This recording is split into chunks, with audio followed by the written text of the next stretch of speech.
22번 문제를 본격적으로 풀기에 앞서서 사전 영상으로 개념 몇 개를 설명을 좀 하도록 할게요.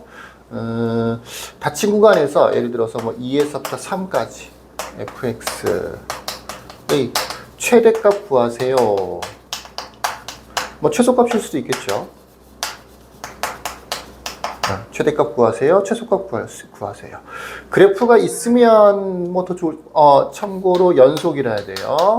그래프가 있으면도 좋겠지만 없어도 대체로 최대값은 F2 아니면 F3 아니면 극대값. 이것들 중에서 최대값이 나오게 되어 있죠. 양끝값, 구간의 양끝값 아니면 그 안에 극대값이 포함되어 있으면 당연히 극대값. 이렇게 세 가지들을, 극대값은 뭐 여러 개일 수도 있어. 요 세 가지 종류. 왼쪽 끝, 오른쪽 끝, 극대값. 이렇게 세 개 중에서 제일 큰 게 최대값이 되는 거고, 최소값도 마찬가지지. F2 아니면 F3 아니면 극소값들. 요런 것들 중에서 제일 작은 게 최소값이 되는 거야. 그래서 뭐 fx가 뭐 간단한 3차 함수나 4차 함수나 이런 것들이다라고 하면 별거 없죠. 그냥 그래프가 없어도 최대값과 최소값을 따로따로 구할 수가 있습니다. 한꺼번에 구할 수도 있고, 결과적으로는 뭐예요?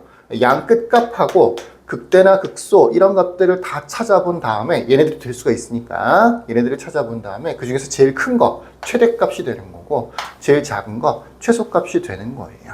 근데 이 22번 문제에서는 이 구간 자체가 딱딱 숫자로 주어져 있으면 좀 평이한 형태의 문제가 되는 건데 그게 아니고 t라는 문자로 주어져 있으면서 t, t 플러스 2 구간이 이렇게 주어져 있고 그 다음에 fx의 최대값을, 물론 어떤 문제에서는 최소값을 물어볼 수도 있겠죠. 최대값을 뭐라고 했냐면 gt라고 해서 세로 함수를 하나 이렇게 만들어 준 겁니다. 그러면 tt 플러스 2처럼 구간이 주어져 있는데 이 t값이 뭐 1일 수도 있고 2일 수도 있고 t가 다른 실수가 될 수 있는 거잖아. 여기서도 뭐라고 되어 있냐면 실수 t에 대하여 라고 되어 있어요. 그럼 이제 t값에 따라서 fx의 최대값 어떻게 되는 건지 결론은 이겁니다.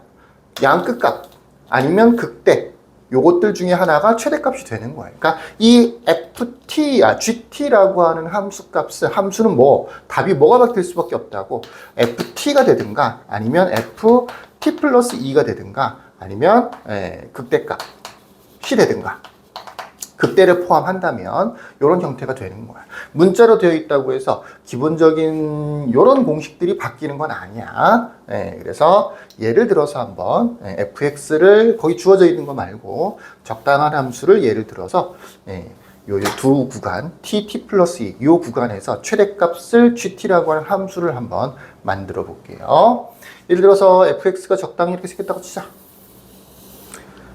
뭐 전형적인 3차 함수죠. x축은 적당히 여기 있다고 합시다. x축은 여기 있다고 칩시다. 여기가 되게 중요하겠지, 그지? 또 여기가 중요하겠지. 극소나 극대니까. fx의 최대값을 gt라고 한다고 돼 있어서 극소보다는 실제로는 극대가 조금 더 중요할 수 있겠죠. t값이 예를 들어서 아주 작아. 왼쪽이야. 이렇게가 t야. 여기가 t야. 그 다음에 요만큼이 t 플러스 2야. 두 칸이 요만큼이야. 이렇게 생겼어. 그러면 gt는 뭐가 되느냐면 ft가 되겠지. 요 구간에는 극대나 극소가 포함되어 있지 않죠. 극대나 극소가 포함되어 있지 않고 양 끝값 중에서 왼쪽에 있는 거. 이 그래프 자체가 감소하는 형태로 되어 있다 보니까 t를 대입했을 때 최대값이 되는 거죠. 근데 t값이 약간 커졌어. 약간 오른쪽으로 이동했어. 오른쪽으로 계속해서 이동할 수 있잖아. 그럼 이 간격 자체가 옆으로 두 칸씩 조금씩 오른쪽으로 이동하게 되는 거겠죠. 근데 계속해서 이게 쭉 감소하는 형태다 보니까 가다 보면 계속해서 ft가 최대값이 돼요. 근데 어느 순간부터는 ft가 최대값이 아닌 경우가 생겨. 그 구간이 어디냐면 여기 두 칸이지. 잘 길이를 재봤을 때 요만큼 이 길이가 예를 들어서 2가 되는 가로선을 그었을 때 요렇게 두 칸이 되는 경우가 있을 수 있을 거 아니야, 그치? 자를 갖다 대고 잘 재보란 말이야. 농담이에요. 그러면 여기에 딱 t가 왔을 때, 그럼 여기는 t 플러스 2가 될 거 아니야, 그지? 요게 t 플러스 3이었으면 여기가 t 플러스 3이 되는 거겠죠. 지금 여기가 이 구간 자체가 두 칸 차이가 나는 거기 때문에 2라고 하는 수치를 가지고 지금 설명을 하고 있는 거야. t가 요 지점에 왔을 때, 요 지점이 예를 들어서 알파였다라고 할게요. 알파, x 값이 알파였다라고 치면 이 t 값이 알파를 넘어가는 경우, 그러니까 t가 여기가 아니고 약간 더 오른쪽으로 한단 말이야. 요렇게. 그럼 t 플러스도 약간 더 오른쪽으로 하겠죠. 요렇게. 그래서 최대값이 여기하고 여기를 비교하면 되는 거니까 t 플러스 2가 최대값이 되는 거겠지. 그러니까 그 전까지 이 왼쪽 부분에 있을 때 이 감소하는 그래프의 형태이기 때문에 그런 건데, 왼쪽에 있을 때는 어떤 형태냐, 그냥 ft라고 하는 왼쪽이 더 큰 값을 가지니까 감소하는 거니까 최대값이 ft가 되는 건데, 요 가로 간격이 두 칸 되는 요 지점을 넘어가면, 그걸 알파라고 치면, t가 알파를 넘어가면 t 플러스 2가 오히려 더 커지는 거죠.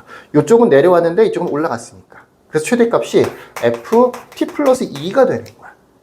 t가 여기로 왔어. 그럼 t 플러스 2니까 t 플러스 2가 더 크죠. t가 여기로 왔어. 여기로 오는 거니까 t 플러스 2가 더 크죠. 계속해서 ft 플러스 2가 되는 거예요. 처음에는 gt라고 하는 함수가 ft였다가 어느 순간을 벗어나면 ft 플러스 2로 바뀌어. 근데 이것도 계속 그런 거냐? 그런 게 아니고, 아까 최대, 최소, 최대값은 어떻게 한다 그랬었냐면 양끝값 fa, fb, 그 다음에 극대, 요렇게 양끝값과 극대, 요거 세 개를 비교한다 그랬었잖아. 근데 t가 이 오른쪽으로 가다 보면 여기가 극대가 되는 거니까 요 부분이 요 구간 안에 들어오는 경우가 생겨. 뭐 예를 들어서 여기가 t인데 딱 두 칸이야. 여기가 t 플러스 2야. 여기에서부터 여기를 이제 뭐 베타라고 합시다.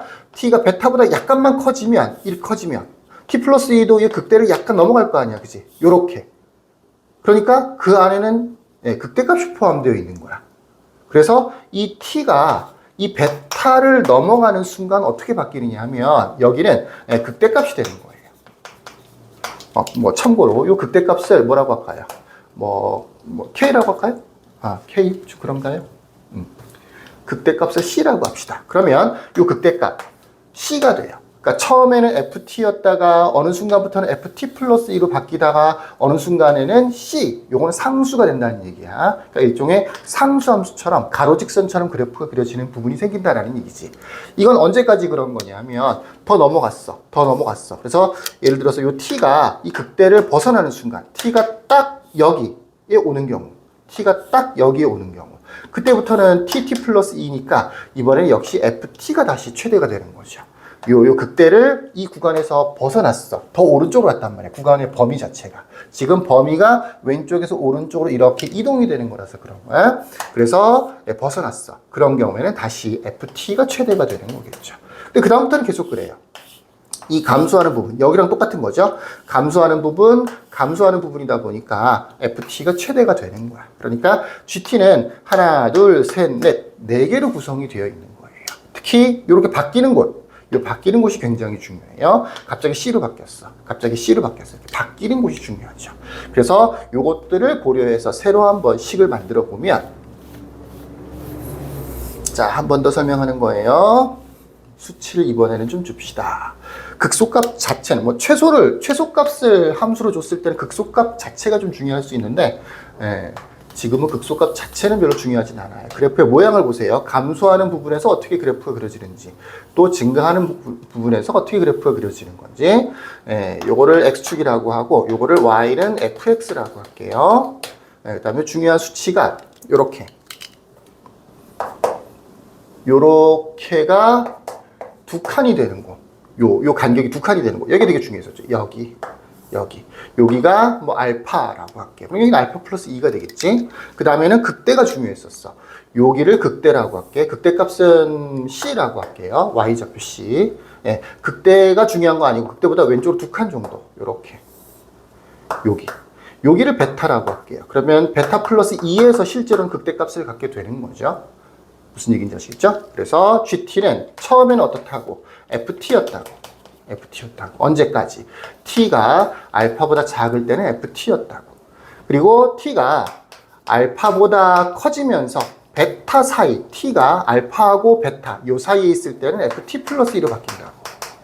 ft 플러스 2로 바뀐 거예요. 등호는 뭐 여기 붙여도 되고 저기 붙여도 돼요. 그 다음에 t가 이 베타보다 커지는 경우,